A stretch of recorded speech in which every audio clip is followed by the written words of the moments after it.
green, and it's, yeah, I can hear it now, yeah. Good morning. Hey, how you doing this morning? Well, I think I'm okay, but we'll see in the final analysis. I brought along a tripod. I can put my iPhone in the corner and do an alternate one if you want me to. Anything would be fine. All right, I'll do that. I'll just set it up and do it as an alternate, and then if we need to, we can use it. Yeah, well, if it goes to heck in a handbasket, They're always good to have a backup, isn't it? it is always good to have a backup. Morgan, how are you? I'm good, how are you? I'm well, thank you.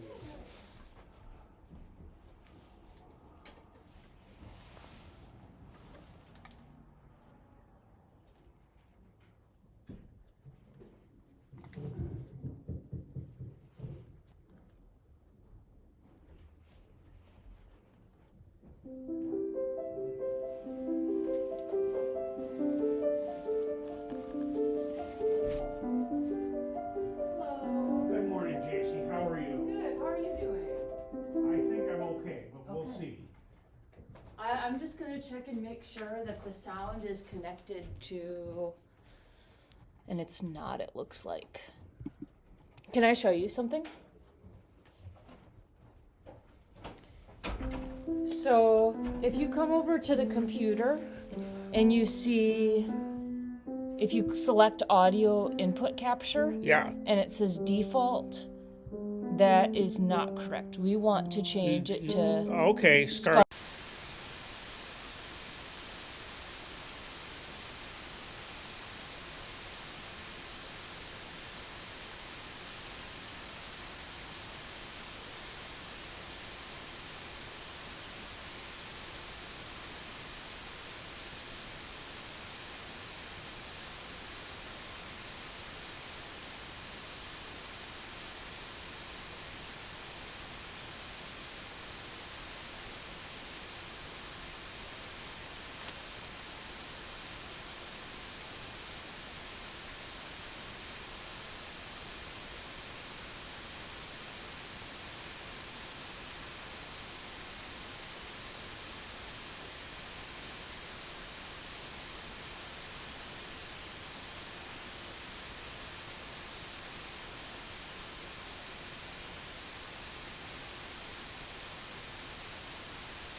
But I'll tell you one thing.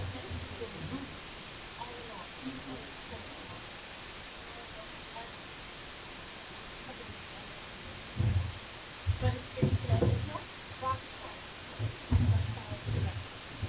See if I can figure it out.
Good morning, good morning. Am I supposed to use this microphone or the one on my head? Okay, let me turn that on then. Whee. All right, good day. Can you hear me? Perfect. Welcome to today's service. We are grateful that you're here with us today, and thank you so much for putting up with me. Oh, turn it up louder. Yeah? We have somebody on that. This is my second time coordinating, which lets you know that if you give me kind words, I will do pretty much anything.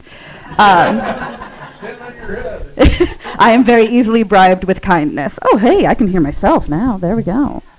All right, so my name is Bailey, and I'm the service coordinator for today here at All Souls Church. The mission is to seek truth, practice love, and celebrate life. I do have a script. Whether you're joining us for the first time or you've been a member for a long time, you are welcome here. Whatever faiths you have known or not known, whatever your heritage, you are welcome here. And whatever questions you hold, whatever truths you seek, and whatever sorrow you have known, whatever joy has filled your heart, whoever you are and whomever you love, you are welcome here. And now, for a few announcements. I call your attention to the notice of next Sunday's program at the bottom of your order of service. There's weekly email blasts for dates and additional upcoming events and opportunities. And then there are a few announcements from the folks here.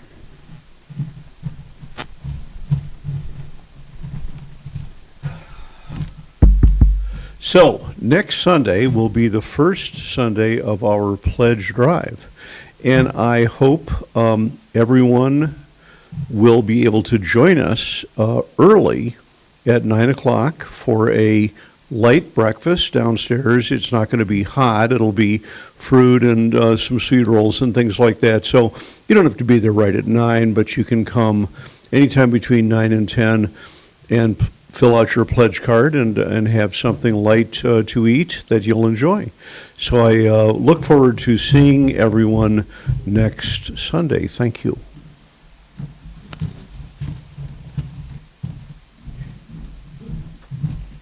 Good morning. I'm Liz. I have a few announcements. Is this better? All right, I'll work closer to the mic. There's a flyer that I posted out in the entryway. The Mount Zion congregation presents Love Thy Neighbor, Living in a Multi-Faith Society. It's a conversation with Rabbi Andy Bachman, and it's next Sunday at 2 p.m. at the Mount Zion congregation, and the location is on there. So if anybody's interested in that, I wanted to pass that information on to you.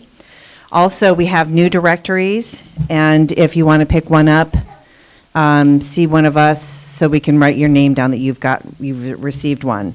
And then also there's another announcement to sign up to carry the All Souls banner for the parade, the St. Patrick's Day parade next Sunday. So please come and carry the banner and enjoy. I did the parade last year. It was really fun. So, and hopefully I think the weather will be great, which is awesome. So it's Saturday. Yep. And then we get a number from somebody out there, and I can help coordinate that too. So, all right, take care, you guys. Thank you.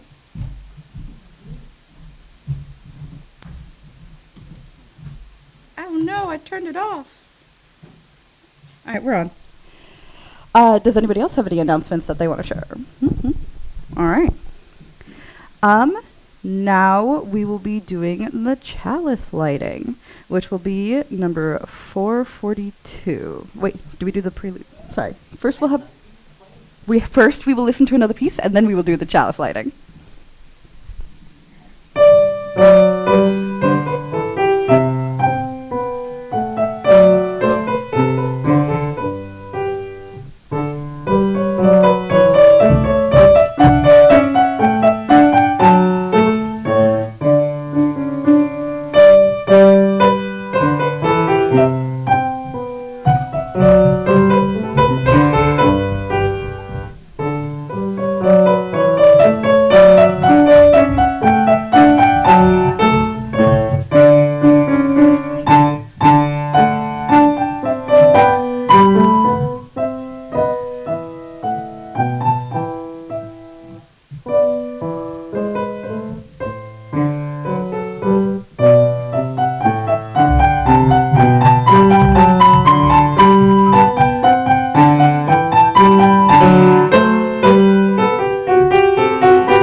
now we shall do reading 442, We Bid You Welcome, for the chalice lighting. I shall read the regular font, and hopefully you guys will read the italicized font. We bid you welcome who come with weary spirit seeking rest.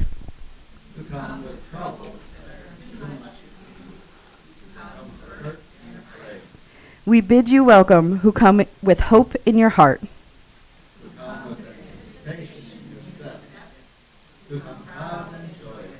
We bid you welcome who are seekers of a new faith. We bid you welcome who enter this hall as a homecoming.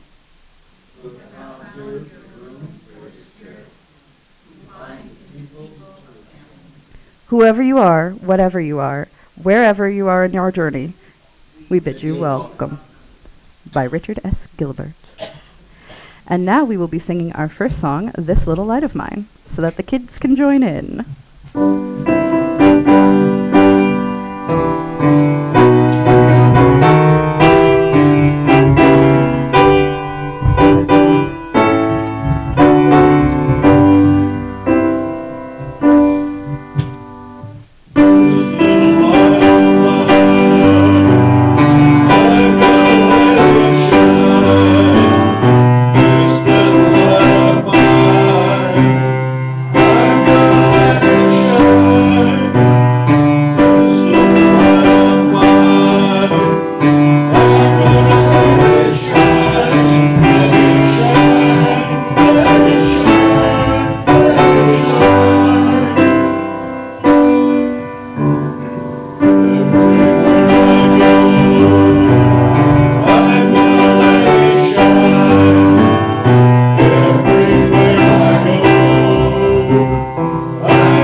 I may need to stop pressing buttons up here, apparently.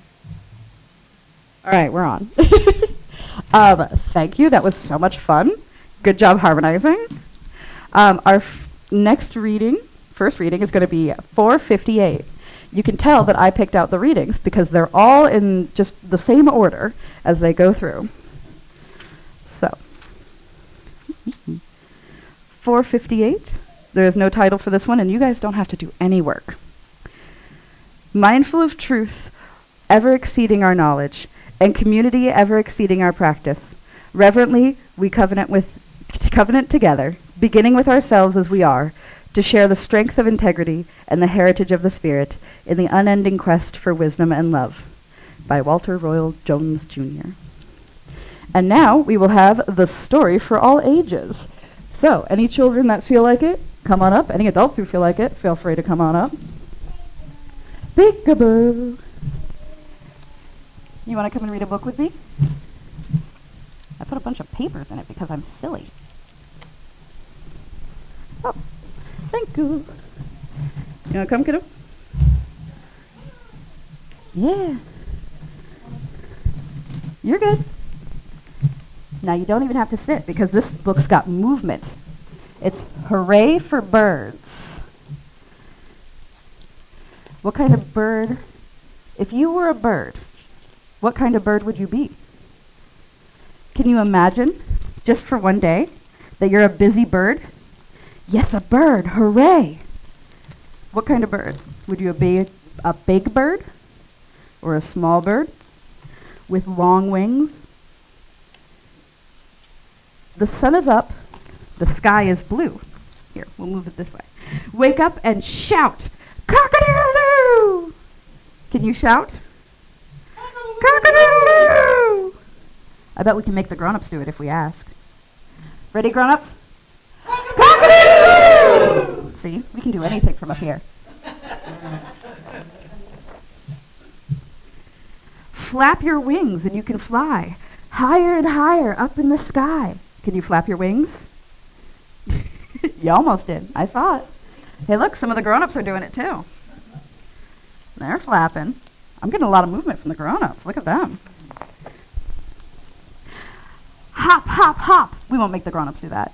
Hop, hop, hop. Can you jump? Yeah. Yeah. And peck, peck, peck, peck, peck, peck. Peck, peck, peck. Now swim along and stretch up your neck. We swim, we paddle, and we stretch our necks. Say, hello, darling. See, we can get the grown-ups to do anything. And then swoop like a starling. Swoop. Swoop up, swoop down, swoop around and around. Can you spin? We got the shy kids today. Scratch the ground with your feet. Scratch, scratch, scratch. And catch a fly with your beak. That would be pretty yucky, though. Stand very tall on just one leg. Can you do that? I'll hold your hand if you want to try. Oh, whoa! Look at that. Say cluck, cluck, and lay an egg. You think you can do that?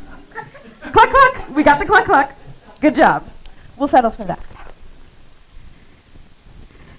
Catch a wriggly snake and stretch out your wings.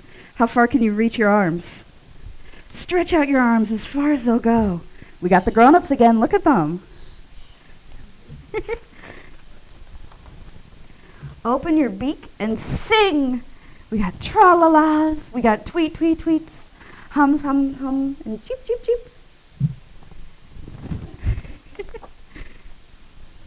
Waddle like a penguin in the snow. Waddle, waddle, waddle. And run like an ostrich. Go, go, go. We'd even let you get away. There you go. Yeah. You want to run there and back? Speedy quick. Show off your tail and puff out your chest. Make yourself look big. Then cuddle up close with Mama in your nest. What a busy bird you've been. The funniest one I've ever seen.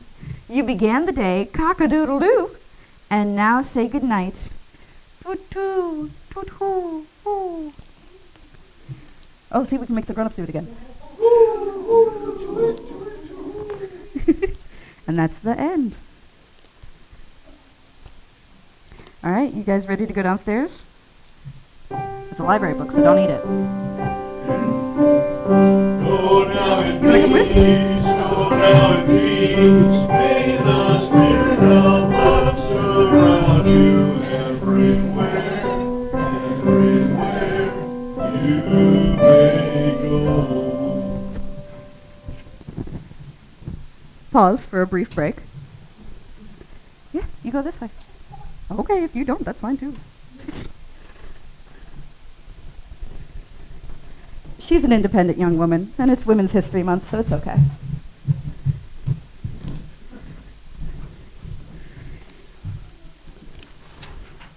All right, now it is time for the joys and concerns. In this congregation, we found it helpful to share the ups and downs in our lives by the practice of taking a stone from a bowl, holding it in our hand, warming it, and expressing our thoughts of joy and or concerns, and then placing the stone in the water so that the ripples of the water carry our joys and concerns out into the wider world. So I will start, and then I invite you all to come up as you see fit to do the same. Oh, those microphones are on, so heads up. My joy, I'm going to say it's very nice to have a week where no one's gotten sick. And I hope we keep it that way. And additionally, my 9-year-old is going to be in a musical this May, and she begins practice this upcoming week. So I am joyful and also concerned because 9-year-old's in a musical.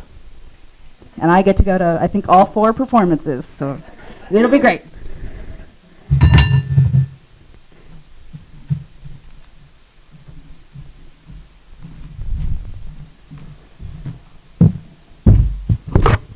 Wrong? Okay.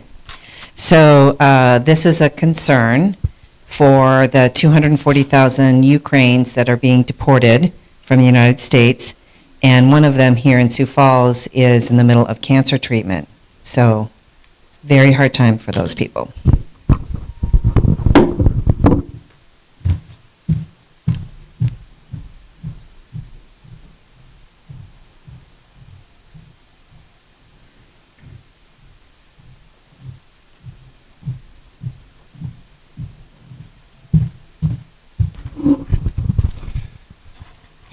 My name's Eric, and this is a stone of appreciation for good neighbors and good community.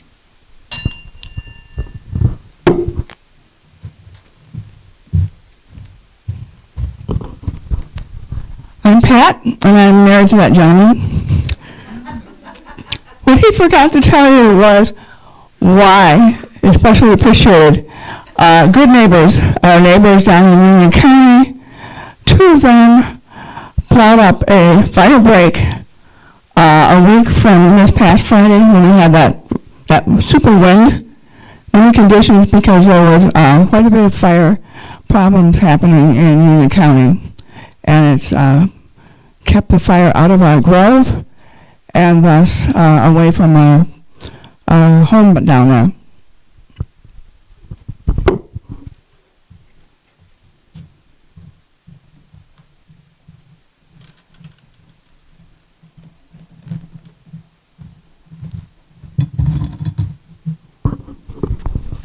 Hi, I'm Scott. As most of you know, seeing Janet and Scott together is just the normal thing. But Janet's been struggling with sleep. She gets a long night's sleep and she's still tired. She's lucky she can take a nap during work time, otherwise, and she still gets everything done. But this is her favorite thing of the week, and she's too sleepy to come here. So now it's kind of a crisis level of what's going on.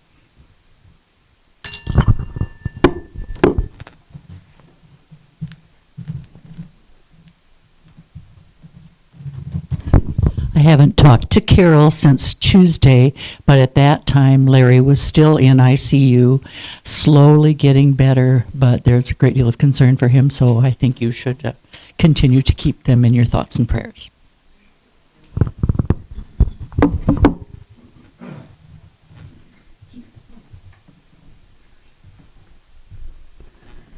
All right, and so I'm going to bring my script a little bit closer because I got to hold a rock too.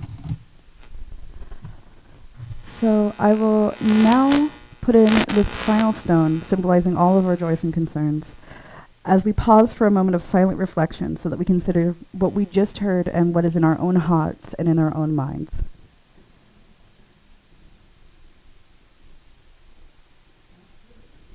Oh.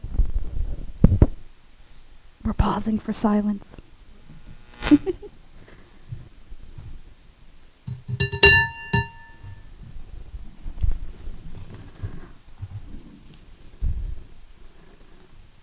Now we will do the second song, which is number 127, Can I See Another's Woe? Can I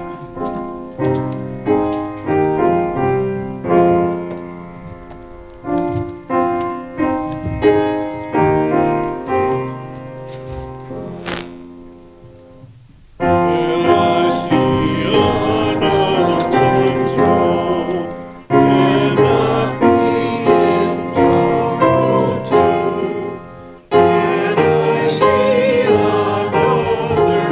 another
And our second reading will be number 490, Wild Geese.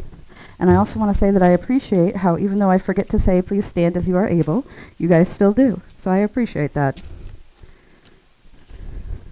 So Wild Geese, I shall read the regular font, and you guys can hopefully read the italic. You do not have to be good.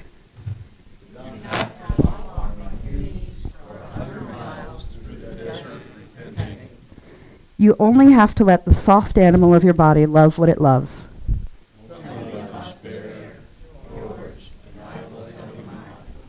Meanwhile, the world goes on.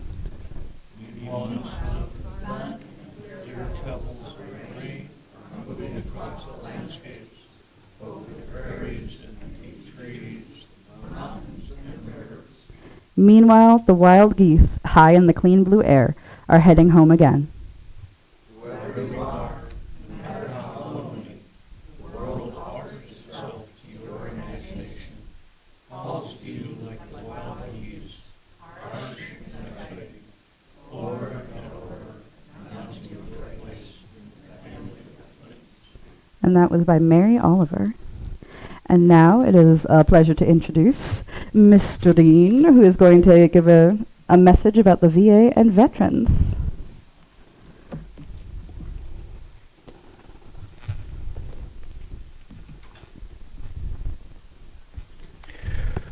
I think I have my mic on, is that right? Yeah. Okay.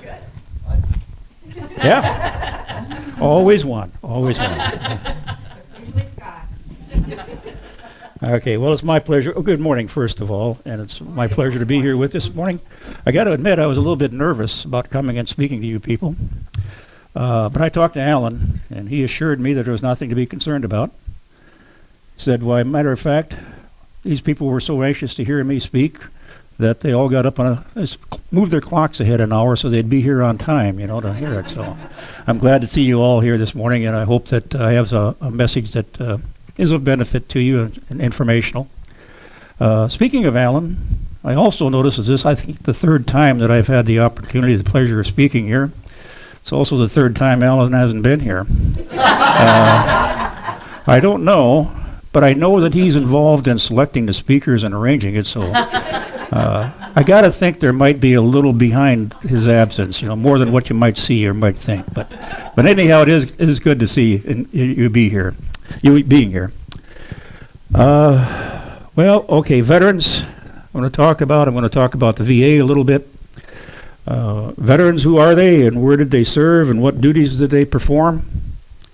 Well, that's pretty wide open. I'm a veteran of the Marines. For an example, I served as a communications man in Vietnam from September of '67 to September of '66 to October of '67. The rest of my tour was spent in various locations around California. Camp Pendleton, 29 Palms, San Diego, of course, for boot camp. So that's my history in a nutshell. That's what I've done. Many of you, if not veterans yourself, can I see a hand of anybody out there that might be a veteran? All right. Couple out there. Thank you. Oh, there's our speaker from last week. I hesitate to say that you're a hard act to follow, but I'll try to do my best here. Anyhow, if you're not a veteran yourself, I'm almost positive you probably do know of a veteran. It's either a family member, a father, an uncle, grandfather, aunt, sister, a brother, anybody in your family, or a friend that's a veteran. So all of us have a connection, I think, to the veteran community. All races, all creeds, all the range from a lowest private to a 4-star general. But they all share one thing in common: they are a veteran. And when they were in the military, they went where they were told to go, and they did what they were told to do. And that was what I kind of figured is my background in the military, too. I had no choice about where I was going or what I was going to do. But when you got there, you had to do what you were asked to do. Definition of a veteran, legal definition anyhow, is one who is discharged from active duty under honorable conditions. Not all who served are veterans. For example, if you served 3 years and got out with a bad conduct discharge, you're not a veteran because you didn't complete your service honorably. That's one example. Another might be somebody that was in the National Guard for, say 6 years. During that 6 years, he was never activated. He went to 7 weeks of initial training for duty. He got his MOS training, then went on to perform weekend duties and maybe the 2 weeks of training during the summer. If he was never activated, never on active duty, then he's not a veteran, even though he was in the National Guard, because he doesn't meet that definition of having served on active duty. That's sometimes surprising for those people who in the National Guard who never did go on active duty to learn that they're not considered to be a veteran for legal purposes. Okay, other than being a veteran myself, how am I qualified to help veterans? Well, I worked for the VA for actually over 40 years, over half of my life, actually working for the Veterans Administration. Started out as a adjudicator trainee in the Chicago regional office back, hesitate to say this, but I think it was 1973 when I started there.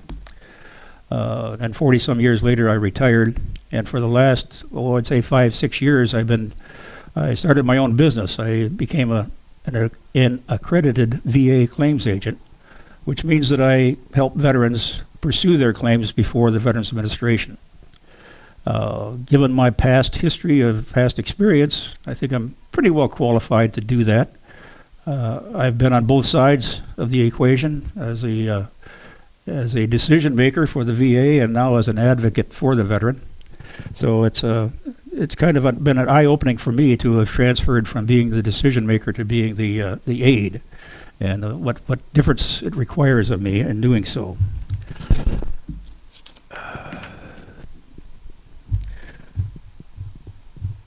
What makes you think, or what would make you think that the veteran needs help working with the VA, dealing with the VA? An example, the original claim for benefits. I know all these forms. I know they're boring when I quote them. VA Form 21-526EZ. That's the original claim for benefits.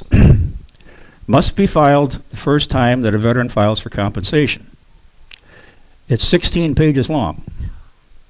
There's 8 pages of application and 8 pages of instructions on how to complete those 8 pages.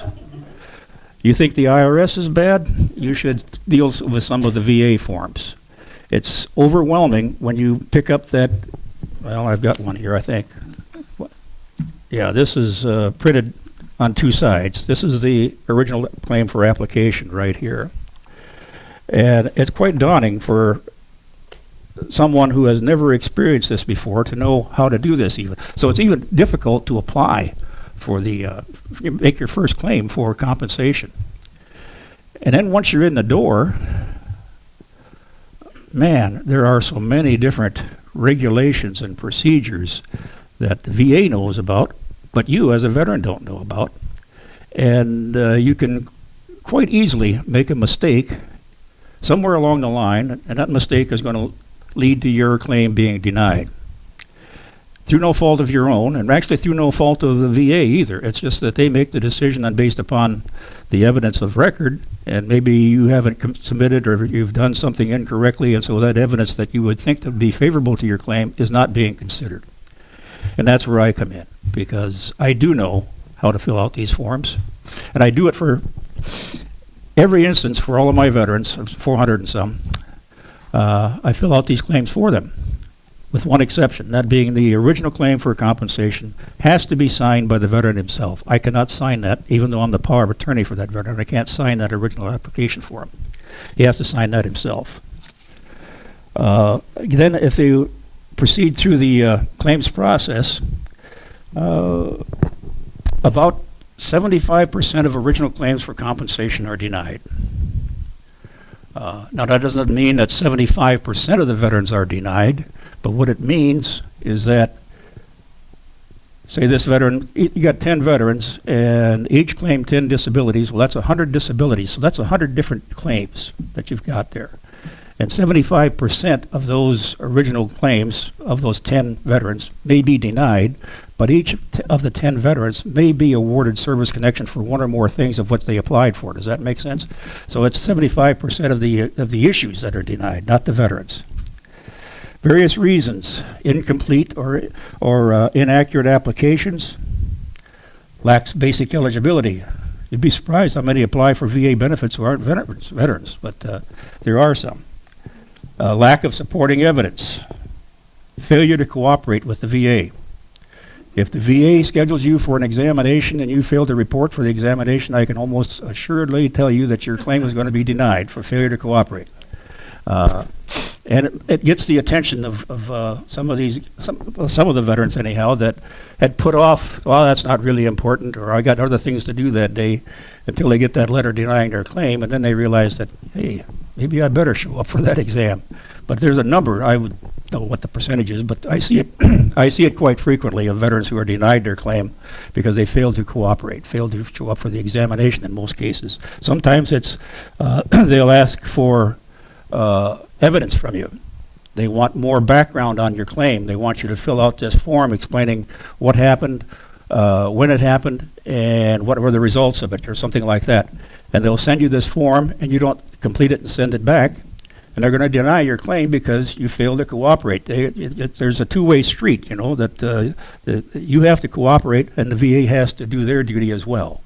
And if they ask you for something and you don't provide it, well, your claim is almost assuredly going to be denied for failure to cooperate. And then, let's see here. Primary reason for the denial is one I'm going to talk about in more detail today. Denial on the merits of the claim. And what does that mean? Well, basically it means that you've filed a claim, you've submitted evidence in support of your claim, the VA has obtained your service medical records, your personnel records. They've got all of that on file. They've got records of your treatment at the Veterans Administration Hospital. A lot of cases they'll have evidence of treatment at a private facility, a non-VA facility. Anyhow, when all this evidence comes together, there's somebody that reviews it and says, this is ready for a decision. And when it goes to the decision maker, called a rating specialist, that decision maker will do a decision based upon the merits of the claim. He or she will consider what's against and what's for the claim. Has to assign a weight to any credible evidence. Does not have to assign weight to any evidence that is not credible or doesn't apply. You applied for a right knee disability and you submitted evidence concerning your heart disability. Well, the heart disability has got nothing to do with your claim for your knee, so doesn't bear any weight whatsoever. It's not even considered. But if it is evidence that pertains to your knee, it's either in favor or it's not in favor of your claim. Perhaps they asked for an examination and an opinion, and the opinion came back and the doctor said, in my opinion, it is least as likely as not that this disability is not causally related to the incident in service. And that pretty much is a death knell for your claim, because that's a negative medical opinion, unless you've got something to counter that. So they weigh all of this evidence, and if it's in favor, they'll grant. If it's not in favor, they'll deny. What if it happens if it's equal? What's unique to the Veterans Administration in law, in application, is the benefit of doubt doctrine. In almost any other legal proceeding, to win your case, you have to show by the preponderance of evidence that your claim should be awarded. Not for the VA. What you have to show is that the evidence is equally weighed, that this is just as much weight as this one over here. And that's what they call the reasonable doubt doctrine for veterans. If it's equally weighed, reasonable doubt says you grant the benefit. And in a lot of cases, the VA does that, particularly the Board of Veterans Appeals in Washington, D.C., which is a whole other story. Where was I at here? What really causes some concern is how that evidence is weighed. Not always does the VA obtain all of the evidence that they were obligated to obtain. I neglected to mention here at the start is that some years ago, to avoid any confusion, Congress put into legislation what is called a duty to assist obligation on the part of the VA. And it spells out in probably, oh God, I'm betting it's 8 pages long, the obligation of what the VA has to assist the veteran in developing his claim. It's called VCAA, Veterans Claims Assistance Act. And it's quite explicit. You know, if this happens, the VA's got to do this. If this happens, the VA's got to do this. And it gets easy for a VA claims examiner, to look at all of this evidence. Could be, you know, if we were operating under the paper, which we're not anymore, it's all electronic, but have that much evidence there and say, well, that's got to be everything that we need, and just go ahead and make a decision, overlooking the fact that there was something that the VA should have done, and they didn't do it. And they'll make a decision, and they'll deny that claim without having fully complied with the VCAA Act. Again, that's where I come in, because I come in behind and I point out to the VA their errors in applying the VCAA, and that happens quite frequently. Oftentimes, too, when a claim is denied, and again, having been on that side of the equation, I know what happens. You get this medical examination back for that right knee, and you got this medical opinion that says, no, it's not related. Do I need to go any further? No, I'm not going to go any further. Most people would not. They would prepare a decision denying, and they would quote the negative opinion. The doctor says it's not as likely as not that it's related, so therefore we're going to deny this claim. But part of that VCAA obligation is that any decision that's made has to be supported by the evidence of record, and that includes that medical opinion. Now, doctors have I hope there's no doctors in the audience here, but they have a kind of somewhat of an inflated opinion of their ability to provide medical opinions. And they sort of like God, they say, in my opinion, that's not related. And you know, I'm sure they believe that. But there are rules on how a medical opinion is supposed to be formulated.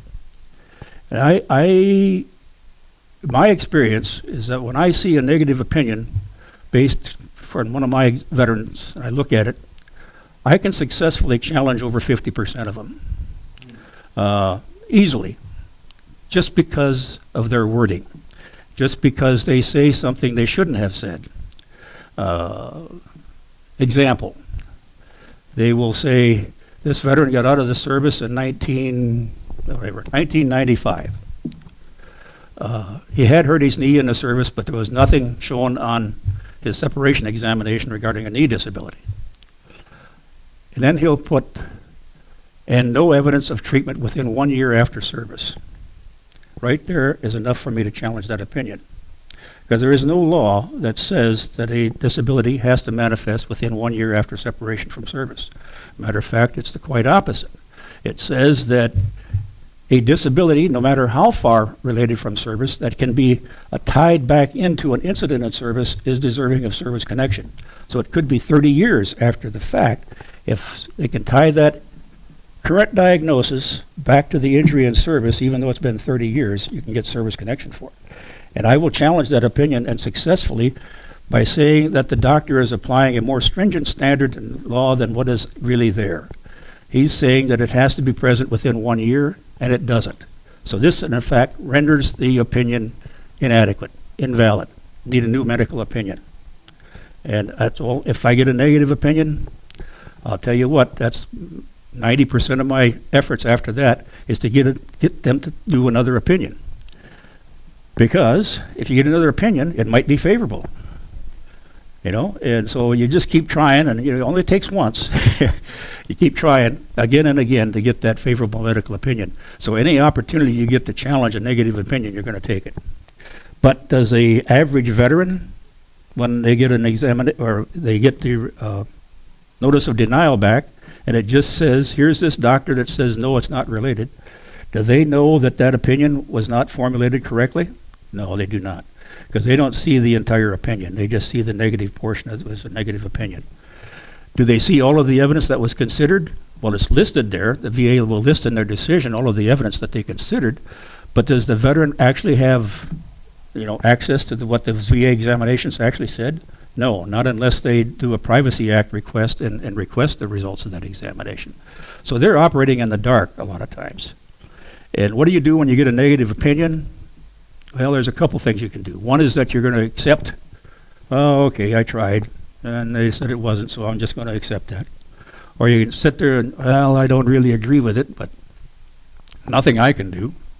Or you can appeal, which some people do. But majority of them, I would say, that get the negative opinion, they just kind of, it festers in their mind for probably a few years, and then probably 10, 15, maybe 20 years later, they'll say, well, by golly, I don't think that was right. I'm going to try again.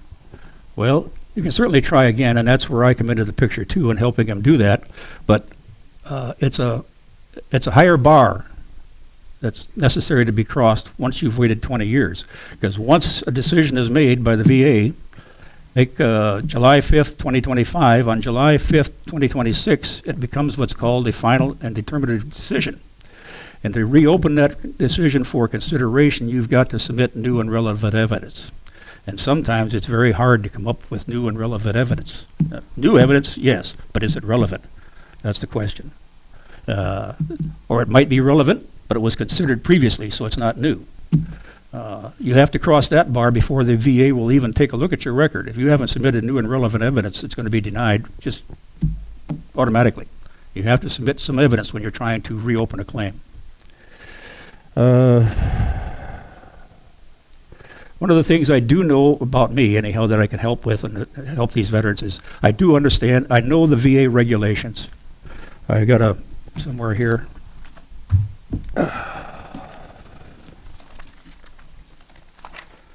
Well, I had it. Here they are.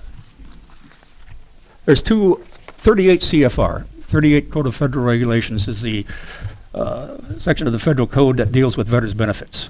There's two sections of it, Section A and Section B. Section A provides a lot of definitions. What is a veteran? What's a period of service? What's honorable service?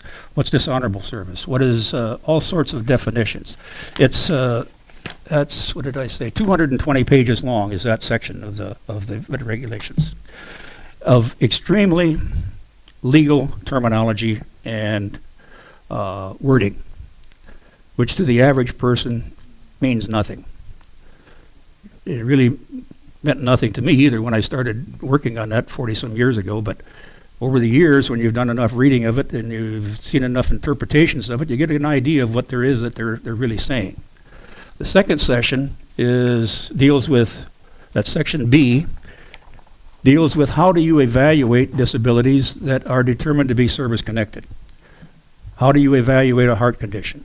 How do you evaluate traumatic brain injury? It's called the rating schedule. That's Section B or Title IV. That's 130 pages long. And it contains the diagnostic codes from 5,000 to 9,999 for all of the various disabilities that the veteran has determined are deserving of having a specific rating criteria assigned for them. Everything that you can think of, from your flat feet to your traumatic brain injury and everything in between. Every portion of the body every body system is listed separately. The eyes from the ears, and the intestines, the stomach, the digestive system from the heart condition and the kidney condition. Each of them have their own little section. It calls how do you evaluate those disabilities. One example of how complex that can be is the criteria for the evaluating what has become in the vogue here recently is traumatic brain injury. For years, the VA just had a simple code. It was either 10% or 0%. And that was how it was rated for years. Then they decided that really was more involved here than what was called for in that. So they went ahead and they expanded the code for traumatic brain injury, diagnostic code 80046, in case you're interested. And it's now 15 pages long. Just how you evaluate, how a rating disability evaluator is supposed to consider and how they're supposed to apply the law in evaluating traumatic brain injuries. One example, and the heart conditions, and the sight conditions, and how do you evaluate a sight disability? What is the objective evidence that you use to evaluate a sight disability? A lot of it is subjective. Not as much as it used to be, but it is still terribly subjective. And I hear they're thinking about revising the psychiatric portion of the rating schedule again for about the second or third time, I think, trying to get it more of an objective evaluation rather than a subjective evaluation. But that's very hard to do. But anyhow, it kind of shows you how complex some of this is. Let's see. How successful am I in helping the veteran? Well, there's about 2 or 3 ways that I can see to measure that. A couple of them are more objective. One is more of a, what did I say, objective? That's what I meant to say. One is more subjective. The subjective one, if I got a, I started keeping a list of responses that I received from some of my veterans in regards to the services that I'd provided. I did that because I wanted to use it. At one time I was advertising on the internet. I don't anymore because I get all of my business through referrals anymore. But when I was advertising on the internet, I wanted to be able to tell the person that was stopping in to look at my website that, hey, I can do a pretty good job. So I put in some of the quotes that I received from some of my veterans. This is the subjective things. And I don't, I'm not trying to pat myself on the back, but it's just an example of, thank you, Dean. Thank you for advising me, listening to me, guarding me, and helping me. You are truly God sent. You truly made my Christmas a merrier one. First thing I want to do is thank God, and I want to thank you again for everything you have done for me. Without you, this wouldn't be possible. This is a blessing. Last March, my wife lost her job and is currently unemployed. Without you, we would be still struggling. But now, we both can concentrate on our issues and lives without having to worry about where will the finances come from. I'm really thankful to you for fighting for us and other veterans. My wife and I are so emotional now after receiving your email informing us that we are now rated at 100% disability. We both literally had our eyes filled with water and tears and joy and happiness all at once. This is a blessing. Sir, you have been there for my family and many other veterans throughout our ordeal and others. Thank you, thank you, thank you. So that's the subjective, what my veterans have to say. And I really appreciate those comments because it makes my job even more worthwhile than what I sometimes think it is. Another more objective way of looking at it is that BVA, the Board of Veterans Appeals in Washington, D.C., they used to be the highest authority. They're no longer the highest authority. But 30 years ago, the Congress created the Court of Veterans Appeals, which is above the Board of Veterans Appeals. But it's still a very high decision makers. So the average rate of success for a veteran appealing to the Board of Veterans Appeals is somewhere around 30%, 30 to 33%. My success rate is 62%. So actually it's more than that. It's closer to 70 now. It's about 65 to 66%. I'm pretty proud of that. And that includes the ones that were denied that I knew were going to be denied when I sent them up. But the veteran is insisting that he appeal to the Board of Veterans Appeals, and I told him or her that I don't think there's a very good chance of winning this one, but they wanted to go anyhow, and that's their prerogative, their right, so I go ahead and send it up. What were some of the other ones?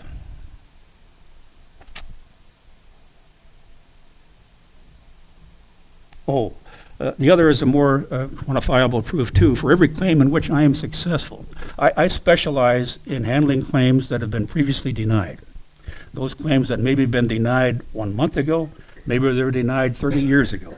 But that's what I specialize is in, helping the veteran get that denial overturned so that the VA grants the benefit that they're entitled to. And if I'm successful in that, the VA has to do an award, a rating decision and an award, and implement that decision now and grant service connection with an assigned percentage from the appropriate effective date.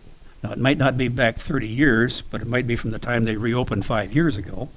But in any event, when they do that, in a lot of cases, it will generate what is called a retroactive payment.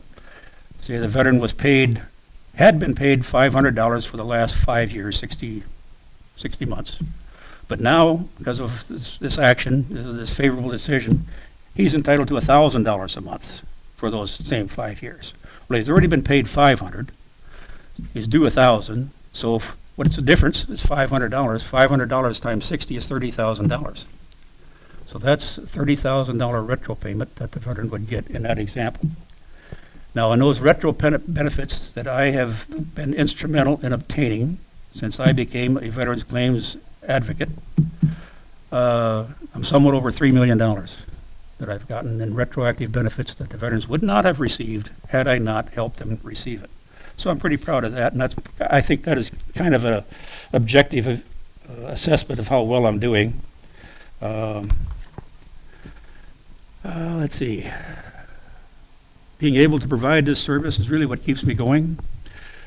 78 years old. I enjoy working with veterans and really enjoy being able to help them and to hear from them how they're doing. What I do has helped them in their lives and their families' lives. It's a good feeling, and I hesitate to give it up, and will continue to do that as long as I'm physically and mentally able. It's not a physically demanding job, so as long as I can still got my cognitive powers, I should be able to do it. And in conclusion, being a Marine veteran, I could not resist bringing a few things to display out there. There's a couple of things on the entrance table. Primarily, they're Marine related, but primarily to show off the skills of my son who did it, on his CNC machine, and he does quite a good job on that. Of course, I was the one that gave him the CNC machine. I passed that down to him here a couple of years ago, so taught him everything he knows. Yeah. Once a Marine, they say, always a Marine, and that has been my personal experience working with other Marines. We acknowledge one another when we meet one another by saying Semper Fi, Semper Fidelis, the shortening of it, always faithful, or we call each other brother when we meet each other, or sometimes Semper Fi, brother. A little hand salute to acknowledge the presence of another Marine, acknowledging that they served with you, that they've done the same service that you have. I conclude not by saying Semper Fi to you, because that by tradition is a greeting that's reserved just from one Marine to another Marine, but by saying that it has been my pleasure to talk to you today, my brothers and sisters. Thank you.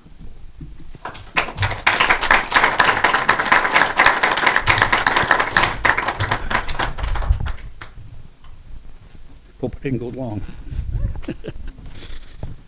Nobody pulled you off stage or anything. We didn't play the music as you were speaking, so I think you're okay. Yeah. I got to figure out where we are in the thing. I got too enraptured. That's my bad. All right, so next we will have the offering.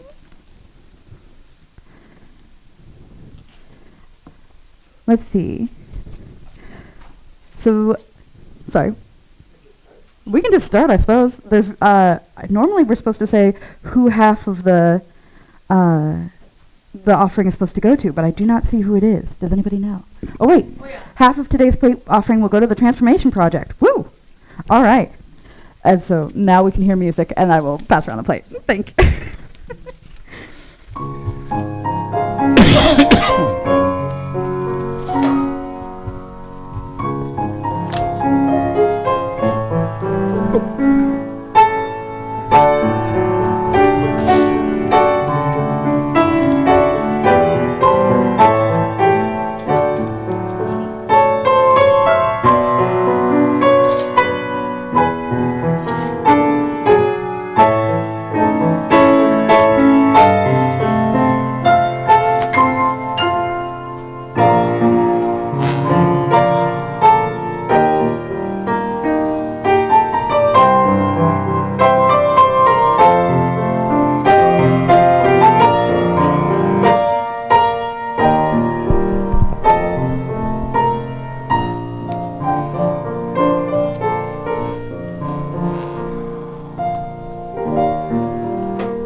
And now we say the words to receive the offering.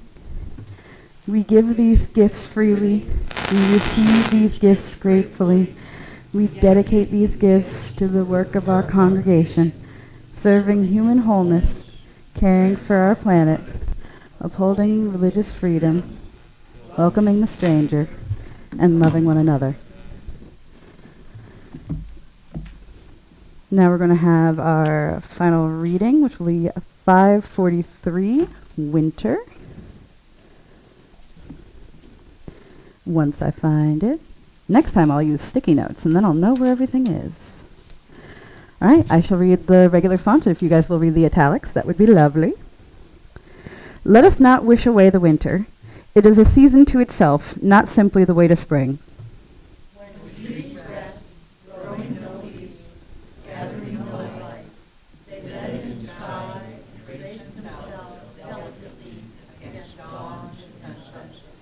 The clarity and brilliance of the winter sky delight. The loom of fog softens the edges, lulls the eyes and ears of the quiet, awakens by risk the unquiet.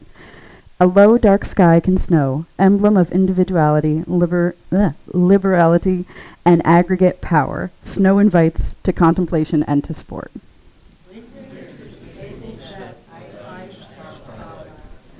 Winter dark tends to warm light, fire and candle. Winter cold to hugs and huddles. Winter wants to gifts and sharing. Winter danger to visions, plans, and common endeavors, and the zest of narrow escapes. Winter tedium to merrymaking. Let us therefore praise winter, rich in youth and talent. By Greta Crosby. And then our next song is going to be number 4, just verses 1 and 2. I tried to find a song that just said give veterans health care, but there wasn't one. So this is what I found instead. So please stand as you are able. Verses 1 and 2.